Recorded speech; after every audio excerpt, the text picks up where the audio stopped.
গত কয়েকদিনে নেট পাড়া উত্তাল অস্কারজয়ী সুরকার আর রহমান ও সায়রা বানুর বিবাহ বিচ্ছেদের ঘোষণা নিয়ে। স্ত্রী সায়রা বানুর সঙ্গে তার ২৯ বছরের দাম্পত্য জীবন শেষ হচ্ছে এমন ঘোষণায় অবাক ভক্ত অনুসারীরা।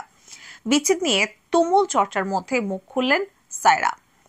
রহমান নিজেও ভেবেছিলেন একসঙ্গে ৩০তম বর্ষে পদার্পণ করবেন, কিন্তু তার হলো কই। এর মাঝে নয়া গুঞ্জন রহমানের দলের বেসিস্ট মোহিনীকে ঘিরে। কারণ রহমানের বিবাহ বিচ্ছেদের খবর প্রকাশ্যে আসার ঘণ্টা খানেকের মাথায় তিনি নিজের স্বামীর সঙ্গে যৌথভাবে ঘোষণা করেন তারা আলাদা হচ্ছেন। এরপর থেকে মোহিনী ও রহমানের মধ্যে যোগসূত্র খুঁজছেন অনেকে। ইতিমধ্যেই চেন্নাই ছেড়েছেন সায়রা বানু, মুম্বাই রয়েছেন তিনি। রহমান ও সোহিনীকে নিয়ে ক্রমাগত যে ধরনের তথ্য প্রকাশ্যে আসছে তাতে বিরক্ত পরিবার।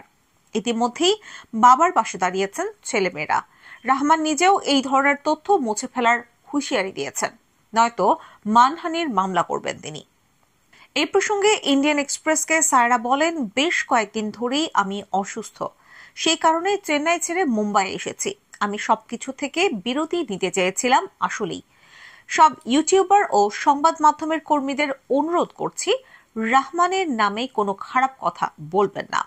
তার কোনো দোষ নেই, তার মতো মানুষ হয় না, আমার দেখা সেরা মানুষ। শেষে সায়রার সংযোজন, তিনি কেবলই শারীরিক অসুস্থতার জন্য চেন্নাই ছেড়েছেন।